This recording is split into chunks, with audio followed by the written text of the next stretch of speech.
And perfectly, it's 10 o'clock sharp, and we move on to the next part of the program, to our first keynote lecture by Professor Srđan Šarkić from the University of Novi Sad, Faculty of Law. Professor Šarkić will be speaking about the crimes against the church and religion in medieval Serbian law. Professor, the floor is yours. Thank you.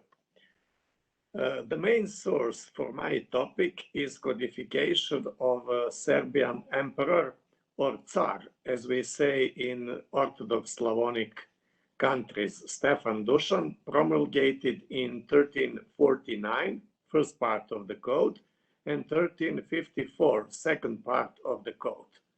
Stefan Dušan acceded to the throne in 1331, and during his reign, using the civil war in Byzantium, he conquered vast territories of Byzantine Empire, and in 1346 he proclaimed himself the true believing Tsar and autocrat of the Serbs and the Greeks. Greeks is a Slavonic name for Byzantines. Educated as a young man in Constantinople, Dušan knew very well that if his state pretended to become an empire, it should have, inter alia, its own independent legislation. Accordingly, he began preparation of his own law code immediately after the establishment of the empire, following the examples of his model, the great Byzantine emperors and legislators Justinian I, Basil I, and Leo VI. In the social and political circumstances, the Serbian emperor or Tsar had to accept existing Greco-Roman or Byzantine law, though modified in accordance with Serbian custom. A completely independent codification of Serbian law without any Greco-Roman law could not be produced, and therefore the Serbian lawyers, unfortunately we don't know their names, created a special Codex Tripartitus, codifying both Serbian and Byzantine law. In the oldest manuscripts, Dušan code is always accompanied by two other compilation of Byzantine law, translated in Serbian, in Old Serbian language. Syntagma of Mateas Blastares and so-called Justinian law. So-called Justinian law has nothing to do with the great Byzantine Emperor Justinian I and his great codification. It is a short compilation of only 33 articles regulating almost agrarian relations, and for my topic it is not important. Syntagma of Mateas Blastares. Well, syntagma is a Greek word, and it means collection, or to be more precise, the law collection. But in modern in modern Greek language, syntagma means constitution. For example, the main square in Athens has the name Syntagma, because the first constitution of independent Greek state was promulgated on that square in 1844. The author of our Syntagma was a monk from Thessaloniki, Mateas Blastares, who spent most of his life on Holy Mountain, and he composed his Syntagma as nomocanon. I will remind you that nomocanons are mixed collections composed from secular laws, in Greek nomos, in plural nomoi or nomi, it depends from the pronunciation, and ecclesiastical rules, canones. Syntagma of Mateas Blastares is divided in 24 titles, and each title has a sign of one of Greek alphabet letter.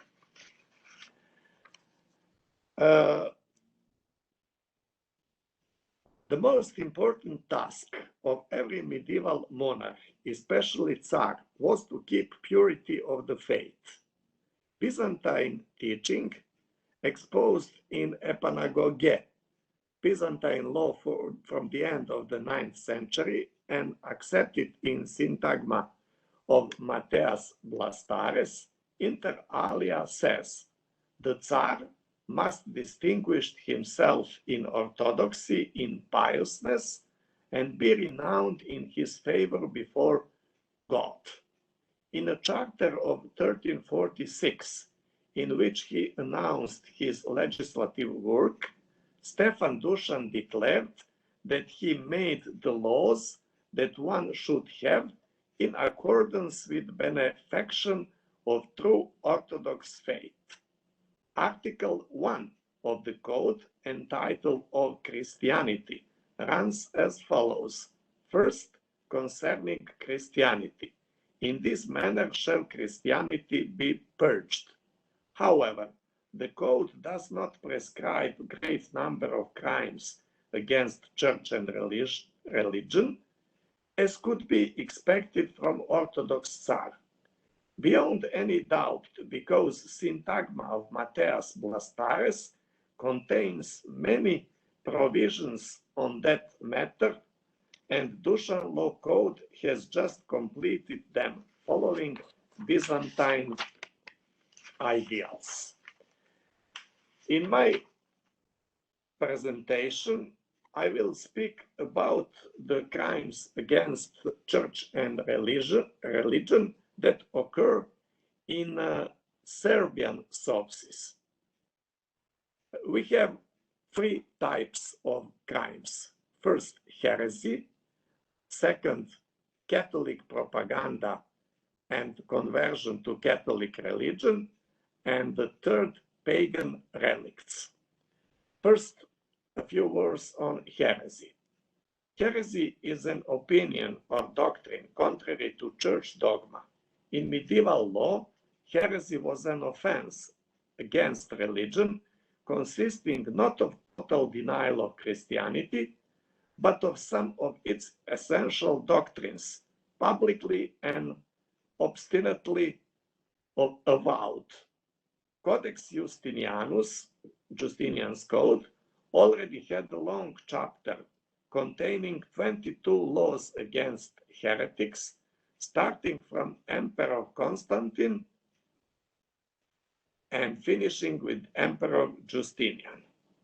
Matthias Blastares, in his syntagma, has a very detailed chapter, A2, after the title on heretics and how should be accepted those who convert from heresy. But those laws does not reflect the real situation in medieval Serbia. So I will speak about Serbian sources, and first information on existence of any heresy in medieval Serbia could be found in the life of Saint Simon. Biography of Stefan Nemanja. Stefan Nemanja was founder of Serbian dynasty, written by his son and successor, King Stefan I Crowned. The first crowned because he was the first Serbian monarch to become a king, to carry a title of king. According to King Stefan's story, one of his Nemanja's true believing soldiers came to him and fell on his knees and with gentleness and great humbleness told to him that the evil fate and cursed heresy is already striking root in your state. Stefan Nemanja, as soon as he knew that odious and damned heresy took roots in his state, called without hesitation his archiereus Eftimius and monks with their superiors, and honorable priests and his lords, great and small. After consulting his lords, spiritual and temporal, Nemanja decided to send against heretics his glorious armed forces. Some of them were burned second were punished by different penalties, and third were deprived of their property. Their homes and their estates were confiscated and distributed to the leprous and poor. Their teacher and superior was punished by cutting off a tongue in his throat because he does not confess Christ, Son of God. And he put to the torch his satanic books and exiled him, teacher and superior.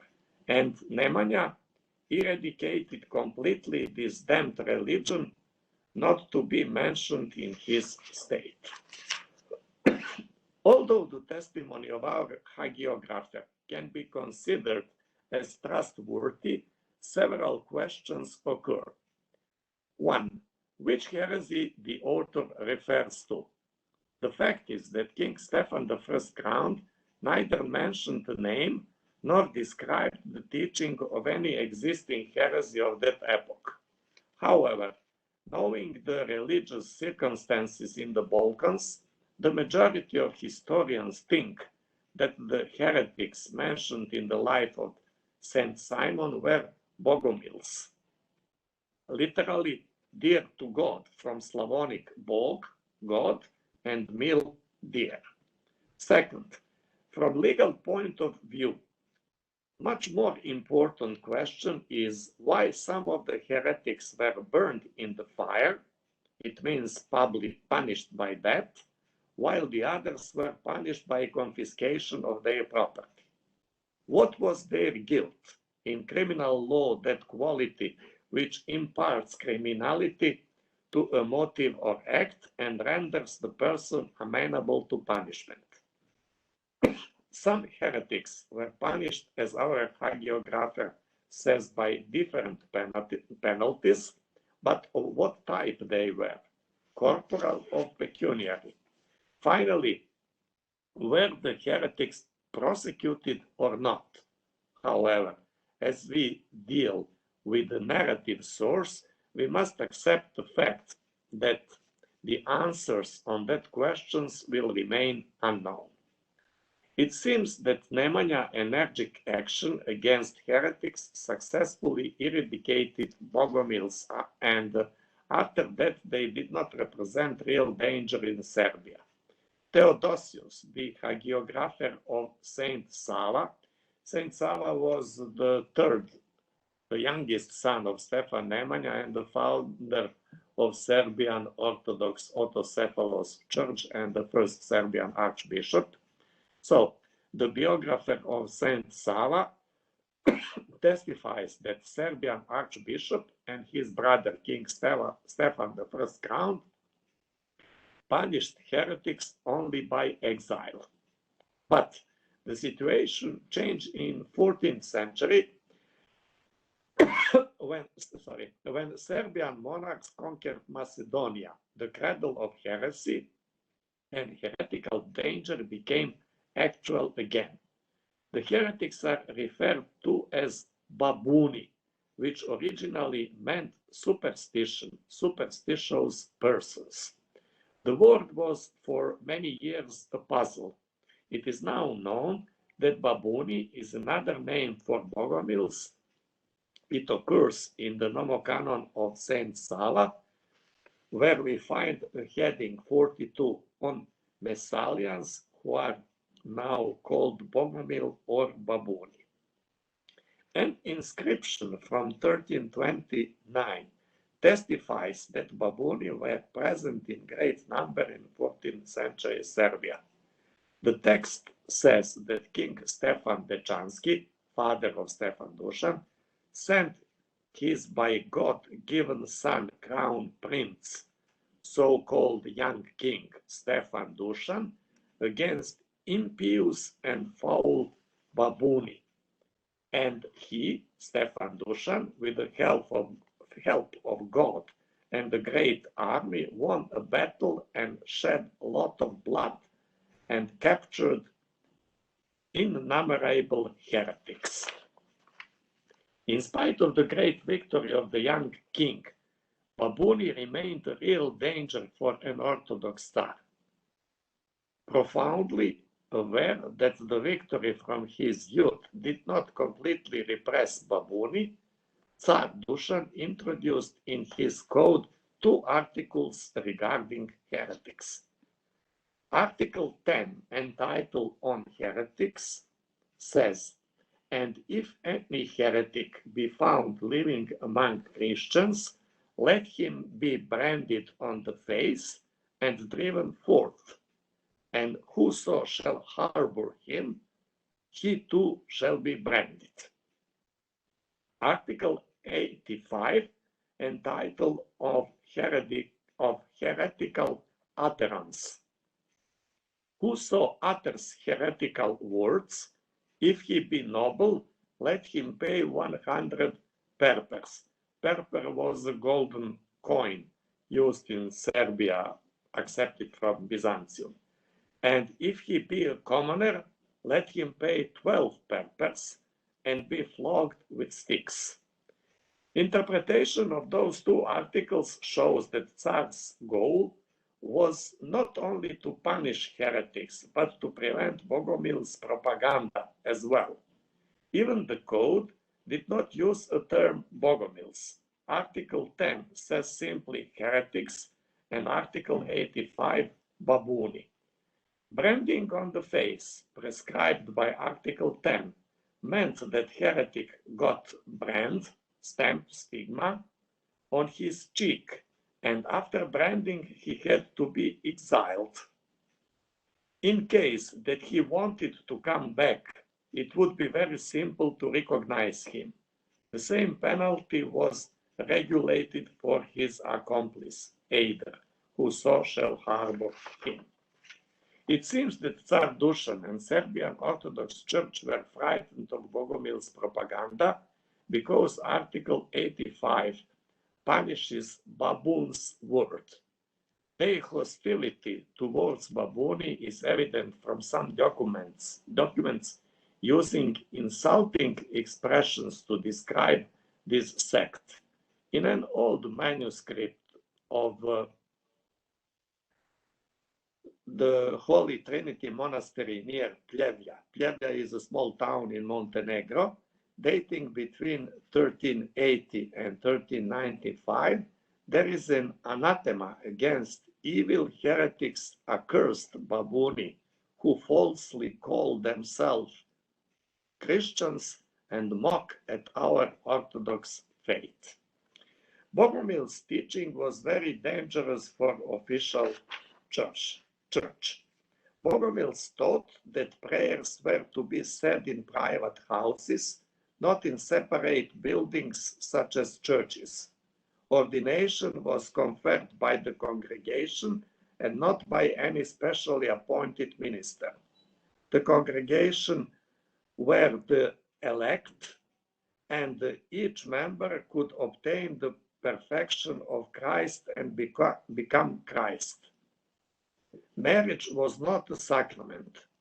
Bogomils refused to fast on Mondays and Fridays,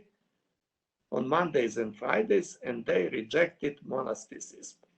They declared Christ to be the Son of God only through grace, like other prophets, and that the bread and wine of the Eucharist were not physically transformed into flesh and blood, that the last judgment would be executed by God and not by Jesus, that images and the cross were idols, and the veneration of saints and relics idolatry. Their disbelief in anything that is created with materialistic and governmental goals led Bogomil's followers to refuse to pay taxes, to work in serfdom, and to fight in conquering wars. The enemies and contemporaries of the movement interpreted this rejection of the feudal social system as creating disorder, even as the destruction of the state and church. Some of those ideas could be attractive, especially for exploited class of commoners. And Orthodox did not have to accept the complete Bogomil teaching. rather some of its elements, so-called baboon's word. That was the reason why the penalty was not so severe, as it is the Article 10, a fine of 100 purpers for a noble and 12 purpers and flogging for a commoner. Second crime is conversion to Catholicism and Catholic propaganda. Provisions of Dušan Law Code use the word Christian in the sense of a member of the Orthodox Church, while Roman Catholics were referred to as Latins, Latin heretic, azimistvo, unleavened bread, half-believers, and heterodox. However, in medieval Serbia lived a great number of Roman Catholics, and their legal position was not unfavorable. Roman Catholics were Ragusan merchants and Saxon miners, who got numerous privileges from monarchs personally. Among kings and Tsar's noblemen, we can find Roman Catholics, such as German mercenaries in the army and court dignitaries from maritime towns Kotor, Budva, and Bar, today all in Montenegro. Roman Catholics lived in their colonies in towns, having their churches and priests, and they could freely confess their religion. How such intolerance between two churches could be explained? Stefan Dušan, as an Orthodox emperor, tried hardly to stop Catholic propaganda, which was extremely strong during his reign. Pope Clement VI tried in 1343 to subordinate Holy Mountain and the whole Serbia to his spiritual domain, and Franciscan monks restarted their activities in Bosnia. In such circumstances, under the influence of Patriarch and Greek monks from the Holy Mountain, Stefan Dušan prescribed in his law code 4 articles prohibiting conversion to Catholicism and Catholic propaganda. Article 6 of the Latin Heresy. And concerning the Latin heresy, any Christian who have turned to unleavened bread, let them return to Christianity. And if anyone fails to obey and does not return, let him be punished as is written in the laws of the Holy Fathers. In the code, 2 terms were used for confession of the Catholic religion, azimistvo and Latin heresy. Azimistvo means unleavened bread, from the Greek word azimos, unleavened, from zimi, leaven. In the sacrament is used as the differentia of the Roman Catholic Church. Why the code calls Catholicism Latin heresy? However, a Catholic is not heretic. And what does the wording, let him be punished as is written in the laws of the Holy Fathers, mean? This type of penalty is not clear, because neither Nomocanon of St. Sava nor the Syntagma of Mateas Blastares contain penal law provisions regarding the conversion to Catholicism. It is possible that State Council, which promulgated Article 6, made an allusion to the law exposed in Syntagma of Mateas Blastares, which deprived of full legal capacity all those who have renounced the Orthodox faith and became heretics. Article 7 of the Latin Heresy. The Great Church is the Patriarchate of Constantinople, shall appoint protopopes, chief priests, in all cities and market towns to bring back Christians from the Latin heresy who have turned to the Latin faith, to give them spiritual instruction, and that every man return to Christianity. The Article 7 is in a close connection with the Article 6, and it has the same title. It shows that the power of Rome in the Balkans was still redoubtable, that the Tsar should allocate the duty of reconversion to the Patriarch himself, without regard to the metropolitans and bishops. Article 8 of Latin priests. And if a Latin priest convert a Christian to the Latin faith, let him be punished according to the laws of the Holy Fathers. The penalty for the priest was not explicitly quoted. The meaning of the wording, according to the laws of the Holy Fathers, is not clear, because such a provision does not exist neither in the Nomocanon of St. Sava nor in the Syntagma of Mateas Blastares. Article 9 of half-believers. And if anywhere a half-believer take a Christian woman to wife, let him be baptized into Christianity. And if he will not baptize, let his wife and children be taken from him, and let a part of the house be allotted to them, but he shall be driven forth. The half-believer is a Latin, Roman Catholic, one who is not completely Christian, Orthodox, nor yet pagan. The code prohibits marriages between Catholics and Orthodox, although in Serbia, before the promulgation of the code, existed mixed marriages and the consorts could retain their religion. Well-known example is Helen of Anjou.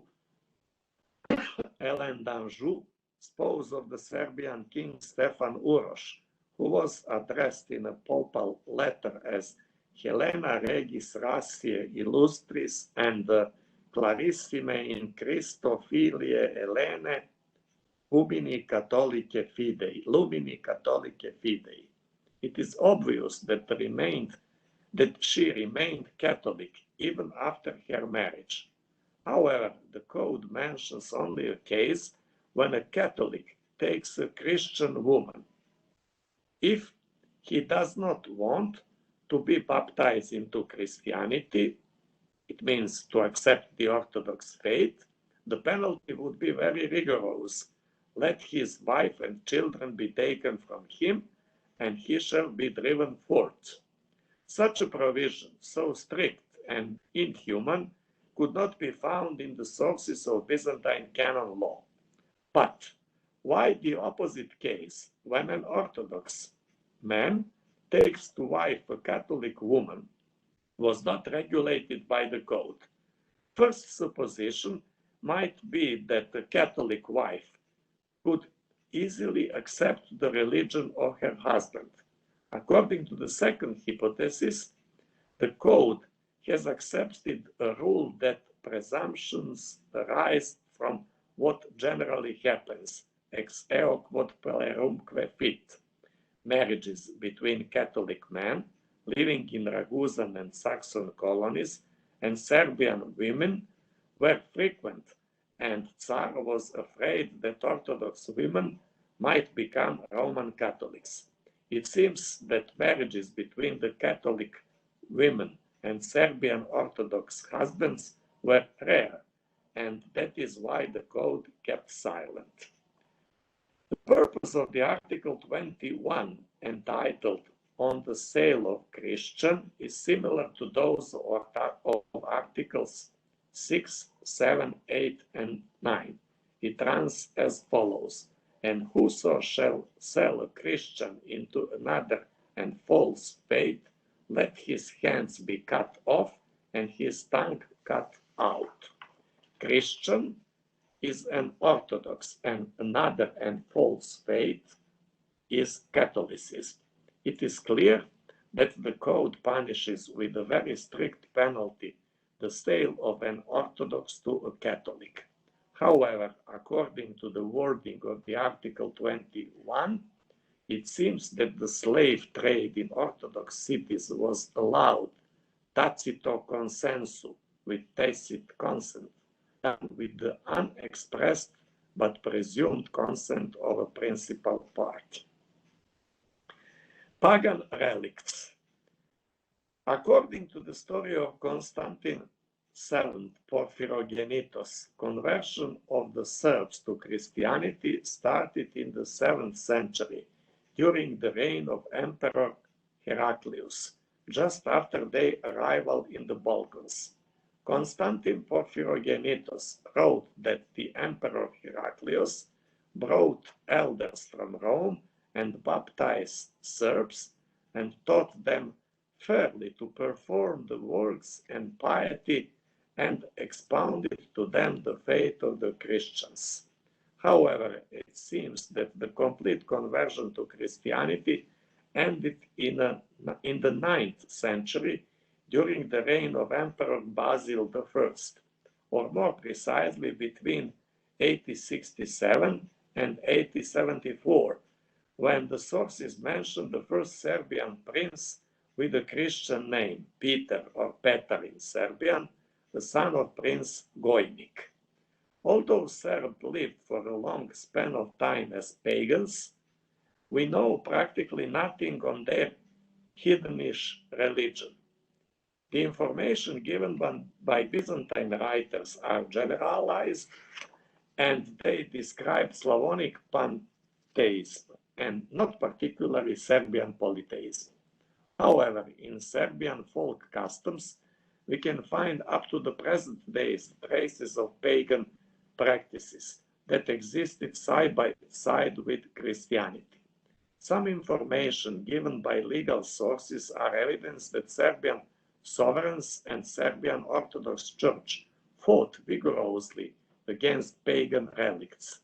But it is impossible to say, due to the lack of relevant historical sources, whether heathens lived in Serbia as a detached category of population and in what number. It was evident that paganism was not allowed, but it was possible that in rural regions of Serbia lived people who retained the religion of their ancestors. The Nomocanon of Saint Saba in the chapter 61 mentions paganism, calling it Hellenism, in Greek Hellenismos, Jelinstvo in Serbian, and regarding it as some of 4 mothers of pre-Christian heresy, beside barbarism, Scythism, and Judaism. However, this fragment was taken from Epiphanius of Salamis, and on that basis we may not conclude that pagans lived in medieval Serbia. The law code of Stefan Dusan contains only two articles which refer on some traces of pagan religion. Article 20 of graves, and if any person be taken out of his grave for magic and be burnt, any village that does this shall pay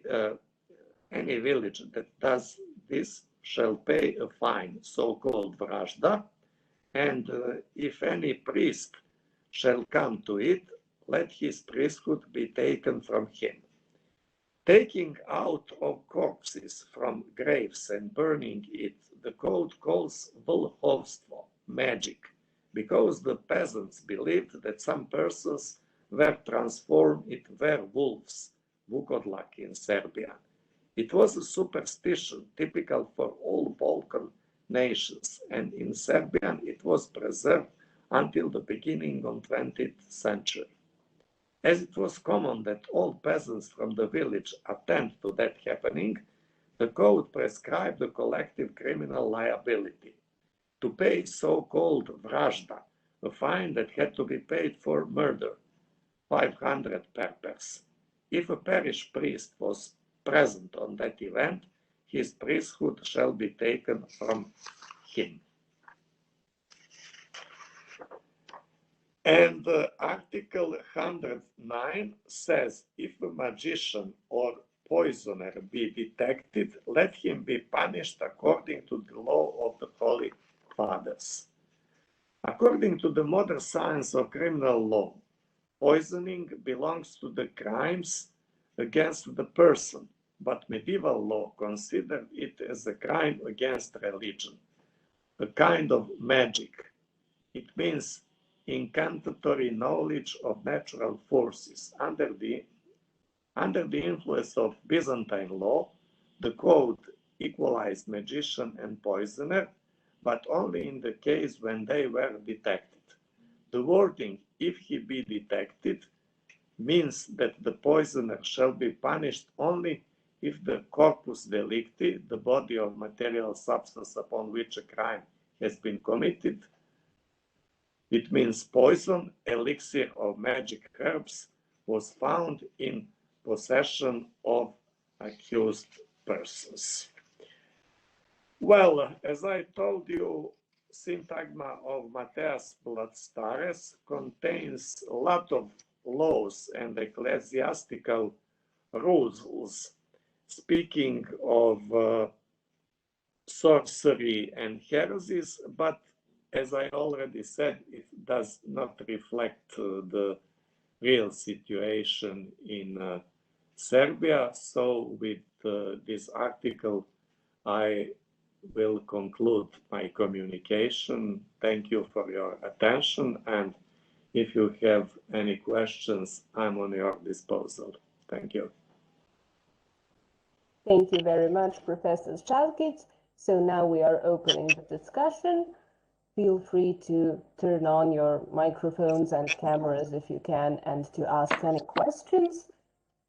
If there is a queue, you can raise your hand in the app, but you don't have to. You can just start speaking. And if anyone is unable to speak, you can ask your question in the chat and we'll read it out loud. And if anyone feels uncertain about their level of English, you can ask your question in Serbian or, I don't know, Russian, whichever your language is, and we'll try to translate for the benefit of everyone present. You can ask me in French and Italian as well. Excuse me. Yes, Milena, you want to say something? Yes, all right, because in the meantime, when others are thinking about their questions, first of all, I would like to thank Srđan for this interesting and presentation. And I also want to thank to him because he was the first one with whom I was discussing some questions about nomocanons. And that time I really did not know nothing about this topic.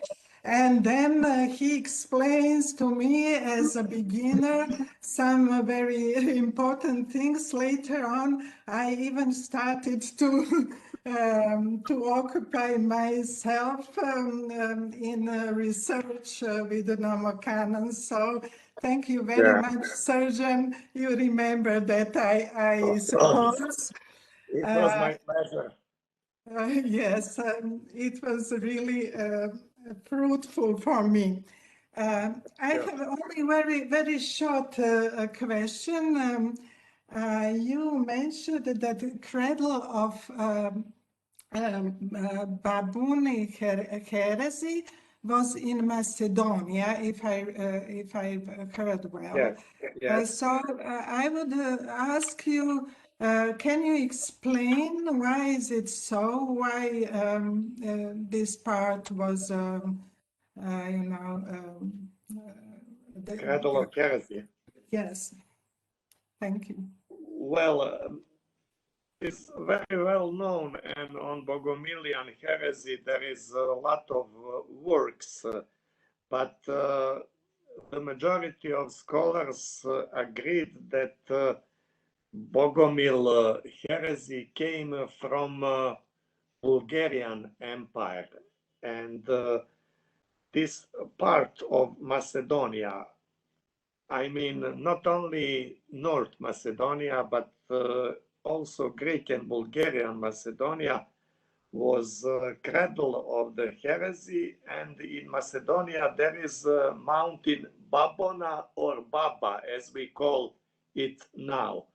And one of the explication of the name Babuni is that on that mountain, Babuna or Baba, the greatest concentration of heretics were. And that's why,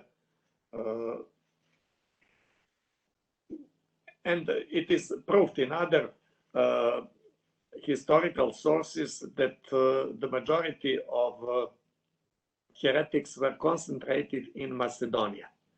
So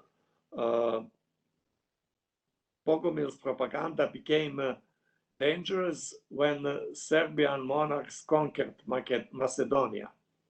They find in these regions a great number of heretics. Thank you. You're welcome.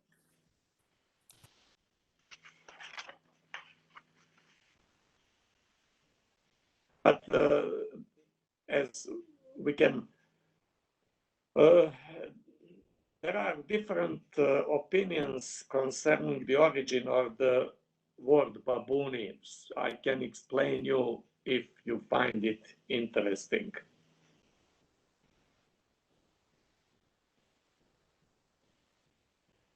But I think that it's maybe a little bit complicated for our students.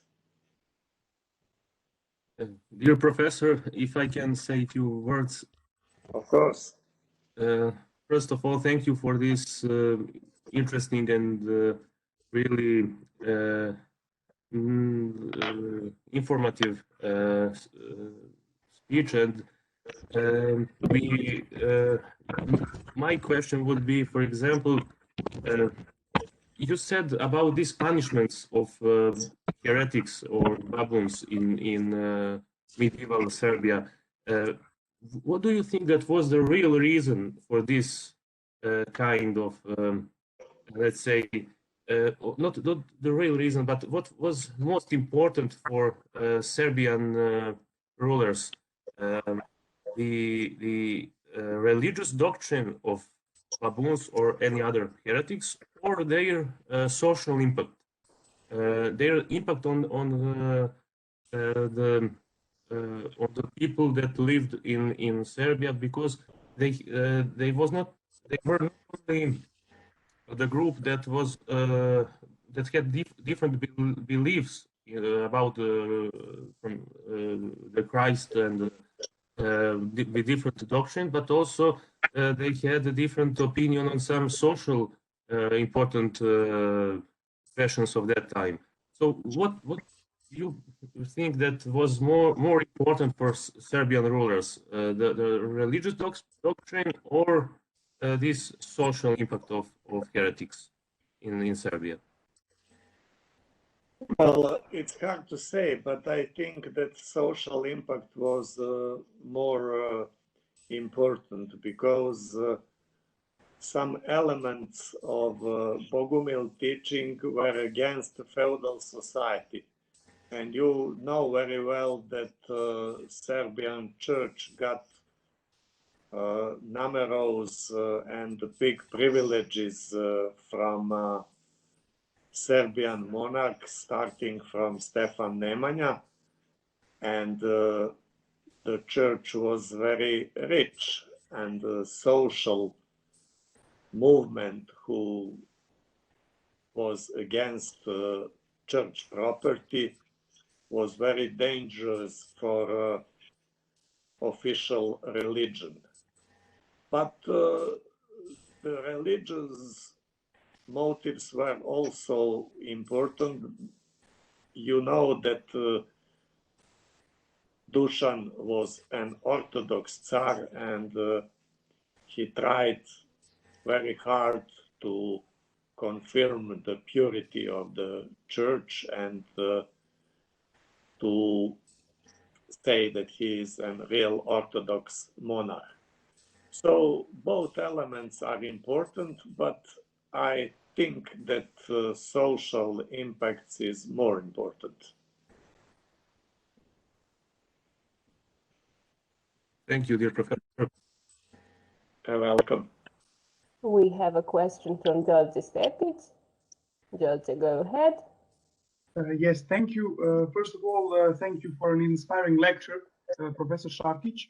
And it's a short and sweet question about the wider social context of the Bogomil heresy, because if you do recall, in the same time in the medieval West, especially in France and Spain, you also had the Cathar heresy, who preached similar social concepts to the Bogomils. So why do you think that this time was so critical for these heresies and these religious movements? Is there anything special about these terms of centuries or something along the lines? You know, Bogomils, Cathars, Patharans, Pavlikians, all those movements are dualistic movement which came from Asia, and their teaching is similar, but in our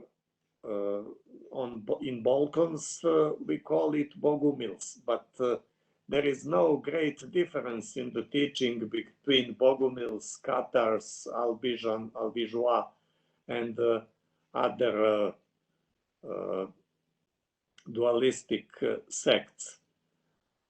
They all were very dangerous for the feudal society and for the ruling church, be it Orthodox or Roman Catholic Church. And not only in Serbia, in many other countries, you had a kind of crusades which were led against those dualistic sects. So Serbia is not an exception. It was in that time in Europe a very common thing, the battle against dualistic movement, be it Cathars, be it Patharans, be it Albigeois or Bogomils.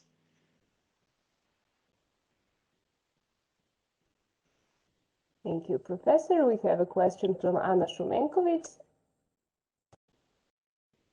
Hello. First of all, thank you for inspiring presentation. I would like to ask you about the etymology of the word Bogomils, if you would be so kind to further explain, as you mentioned before. Well, the etymology, I think that I said that the etymology comes from Bog, it means God, and mil, in modern Serbian language, mio or drag, dear.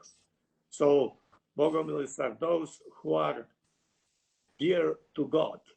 But in Bulgaria existed a priest, which name was Bogomil, and we think that followers of this priest are also called Bogomili. But the etymology is dear to God.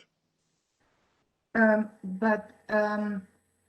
the baboons and the Bogomils the same sect in Serbia, in medieval Serbia? Well, it's a puzzle.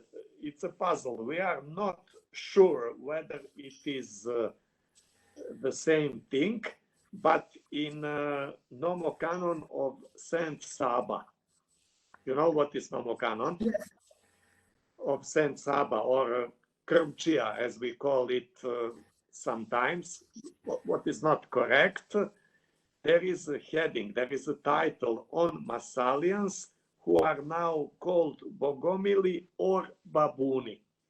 And this is the only source which identify Bogomils with Babuni.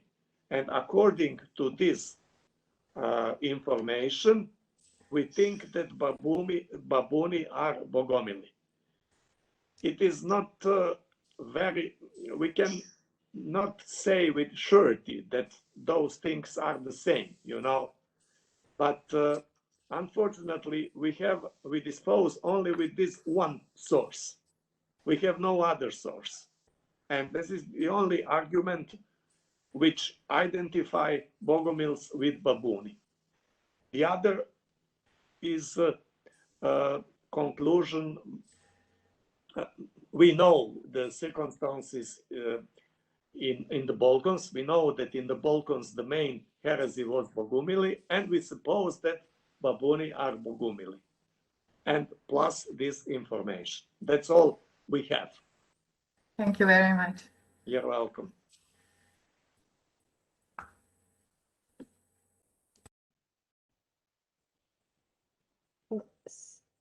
Since there's no one else asking, and since you've mentioned this provision of the Nomocanon, and how much of a similarity do you personally see between the Messalians who are equated with the Bogomils in that provision and the Bogomils themselves?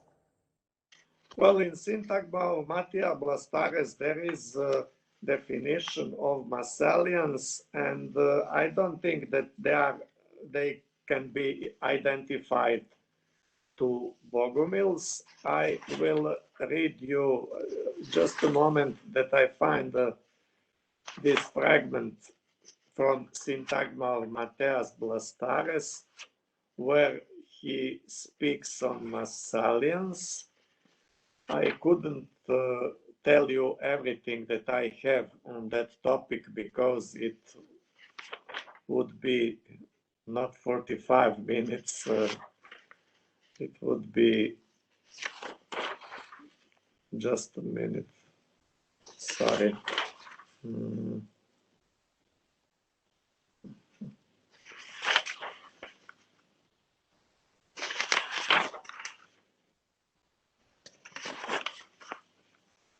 I can't find it now.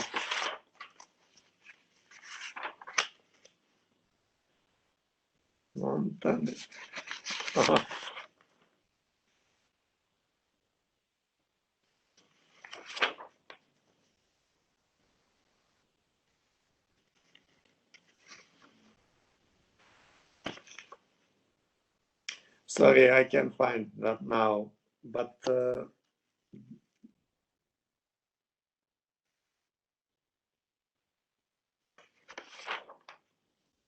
Never mind, sorry. Sorry, I can't now. I can't find it now. Maybe next time I will explain you. All right. Any more questions?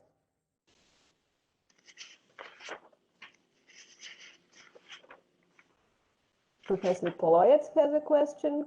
Go ahead. Again, I would just like to say something. You mentioned this crime of violation of graves in Dušan's code as an example of paganism.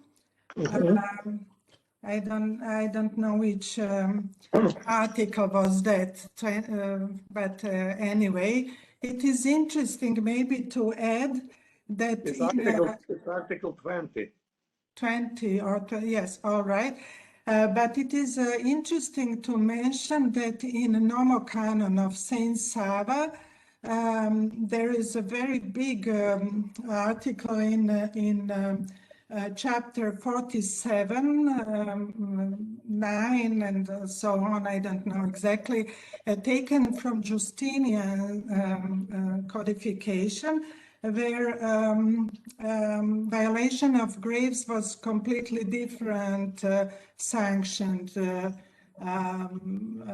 but also very severely, also with, and there are many different ways in which graves can be violated, for example, by not only by damaging them, but also remove bodies, bones from the graves, and I don't know, despoil corpse, and all these kind of things, and they are also punished by death penalty. So many articles from the Justinian Code put together in this one article in the Nomocanon, but in a different way from this Dušan's Code.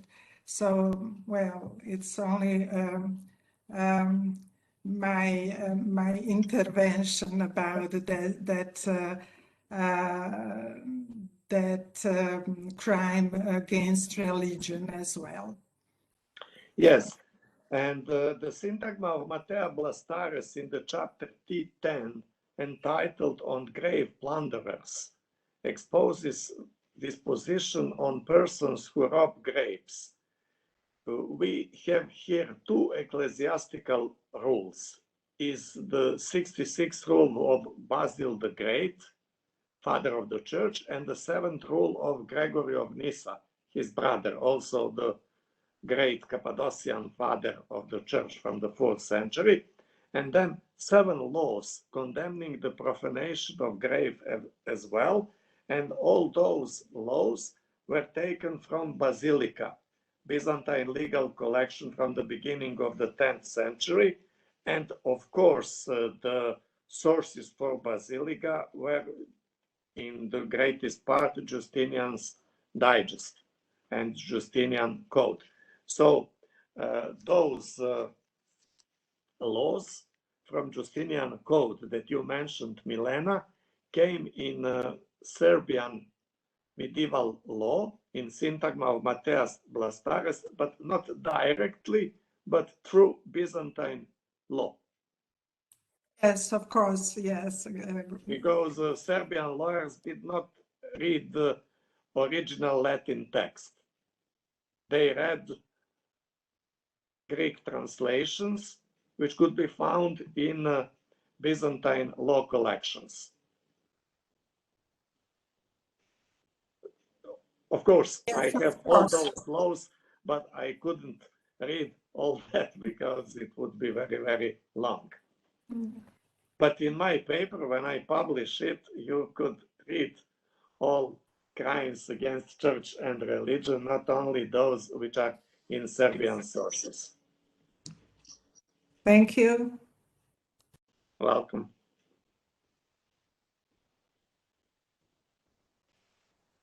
If I may add to this grave violation discussion, it's possible that the difference in penalties was in part caused by the different traditions. We know that the customary law of medieval Serbia mostly favored pecuniary punishment, and only Dušan in his codification introduced the severe Byzantine penalties such as maiming, corporeal punishments such as the death penalty, but only for a certain number of the most severe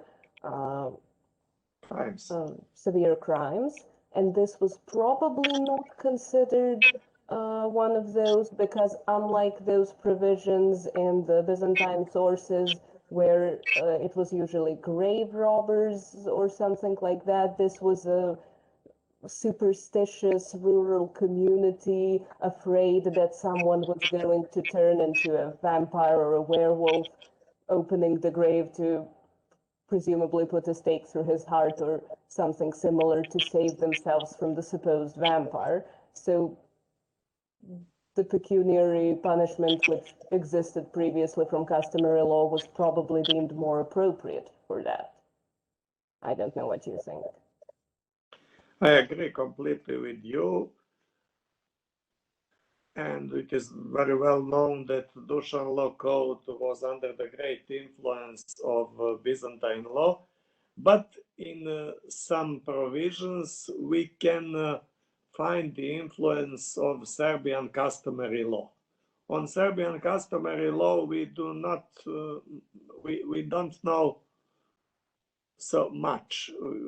We have some suppositions because we don't dispose with the collections of customary law as it existed in some countries in West Europe, like so-called Spiegel in Germany or Coutume in France. On Serbian customary law, we have some indirect information in Dušan's law code and in the charters, but it's not much.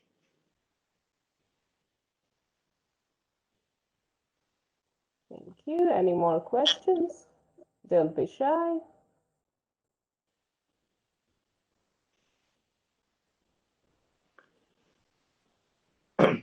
If not, I can't resist asking one more thing. Okay. Oh, there might be someone. Da, ali ako mogu na srpski. Može. Ne znam da li ste čuli. Slobodno, pa ćemo prevesti. Čujemo. Dobar dan svima, ja sam Stefan Stojanović. Doktorirao sam na Pravnom fakultetu u Nišu sa temom pravoslavlje i Srpska pravoslavna crkva, pa čini mi se da profesorka Nina Krišljanin pitala da li se između Maselijana i Bogumila može staviti znak jednakosti, ako sam dobro razumeo. Jeste. Odnosno, kolika je sličnost.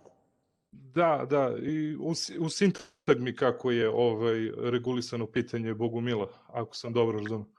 Pa evo, samo bih da pročitam jedan deo iz svoje disertacije vezan za sintagmu i za Bogumile. Vlastareva sintagma u glavi A2 o jereticima i o tome kako treba primati one koji se iz jeresi preobraćaju, sadrži opise različitih jeresi. Tu su između ostalog odredbe o pavlikijanima, manihejcima, valentijanima, koje je Matija Vlastar u naslovu poglavlja izjednačio sa Bogumilima, Masalijanima, ali jedno poglavlje o Bogumilima isključivo. O ovom poglavlju Solovjev kaže, zatim dolazi posebno poglavlje o Bogumilima, celo preuzeto iz raznih mesta Jeftimijeve panoplije. Možemo reći da je Vlastar skrpio bez mnogo razumevanja. Ne istakao ono što je najznačajnije u Jeftimija, doketizam i dualizam. Ostavio čak reči o tome da je bogumilska jeres nastala ne pred množem, to jest nedavno, iako su ove reči izgubile svoj smisao. Tako da može da se kaže da ponekad nije bilo razumevanja, dakle, u tim razlikama između pojedinih jeresi.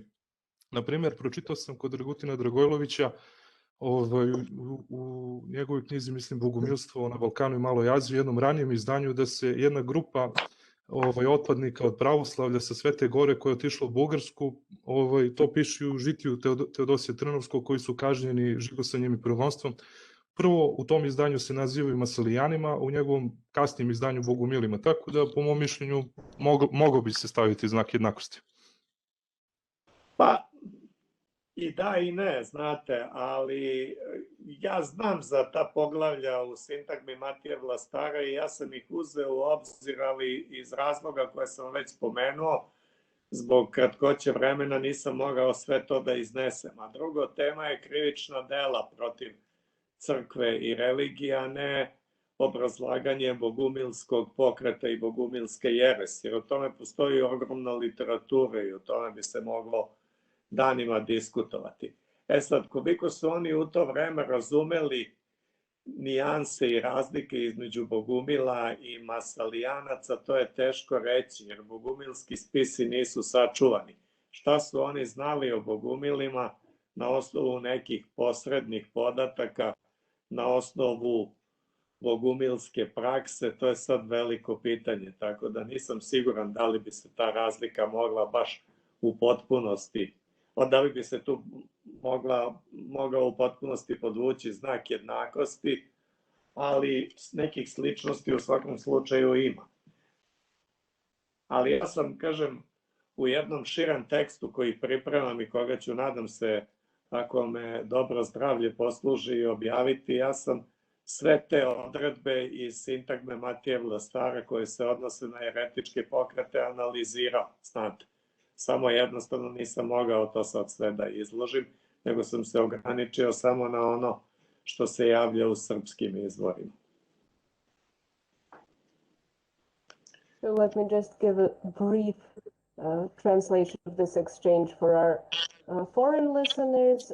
So colleague Stojanović pointed out regarding the question of the Masalians and the Bogomils that they are closely equated in the Syndagma of Blasaris, and that there is also a passage on the Bogomils themselves, which is compiled from different sources, seemingly without a lot of understanding. So there was an element of rather superficial writing about them, and Professor Šarkić, of course, agreed, and he knows the sources, but he agrees that there are similarities between the two sects, though they cannot be completely equated, and he will be writing about that in his upcoming paper. Not sure if the paper will be in Serbian or in some foreign language, Professor. Yes, agree with your translation, but I would like just to add that in Novocanon of Saint Saba, we have the explanation of many heresies, and those texts were taken from Epiphanius, from Salamis in Cyprus. Epiphanius from Salamis was a church father from the 4th century, and he wrote a great work in Greek, Panarion, literally medicine chest. It's a very large compendium of the heresies, and to expose all those heresies, it's practically impossible in 45 minutes, you know. Of course. We still have a few minutes for discussion if there are any questions. Sophia Alekis is asking in the chat. I'll just read it out loud. Since we know that in case of a marriage between a Catholic man and an Orthodox woman, there were measures to ensure that she was left with a part of his possessions once she and the children were taken from him, I would like to ask what would happen if the husband or the wife already in marriage became a Bogomil? Were there similar rules for such cases? If a Orthodox is married with Bogomil? Yes. So if someone already married turned to the Bogomil heresy? Wow. He will be punished as any heretic. I think Sophie is referring to the part of this provision which said that a part of the exiled Catholic's property would be left to the wife and children. Do you think similar protection of the family would be in place in the cases of heretics? No. We have no any information, but I don't think that the same provision could exist for heretic and for a Roman Catholic. It's a difference. Roman Catholic is not a heretic. He is heterodox, not heretic. For Roman Catholic, we use the term Latin Heresy. It's something, so the difference exists, and I don't think so. Sophia says, but the protection was placed to protect the Orthodox woman, not the Catholic man. Okay, Orthodox, but I don't understand what is the point of the question. So the way I understand Sophia now says, so why wouldn't she be protected in any case? So the point is, in the provision of Bishop's Code regarding the marriage with Catholics, the Catholic would be exiled if he does not want to convert to Orthodoxy, Yes. but so his wife would be protected, his wife and potential children. A part of his property is confiscated and left to them. Yes. So Sophia is asking, in the case the husband turned out to be a heretic, would the wife enjoy similar protection? Would she be left with a part of his property and not left in the street with nothing? I don't know. We have no information in the sources. We can make some hypotheses, but in the sources I didn't find any information on that case. And I don't like to make hypotheses. I'm historian and I read the sources, what is written in the sources. we dispose with that. Okay, thank you. Any more questions? We have 5 more minutes, strictly speaking.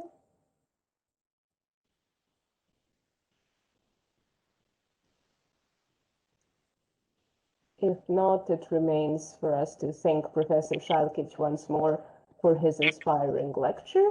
We'll be making a break now. We're starting according to schedule at 11:30 with our first session, and see you in 19 minutes. Thank you very much for everything, and especially to you, Nina, for organizing such an interesting meeting. Thank you, Professor. See you soon. See you.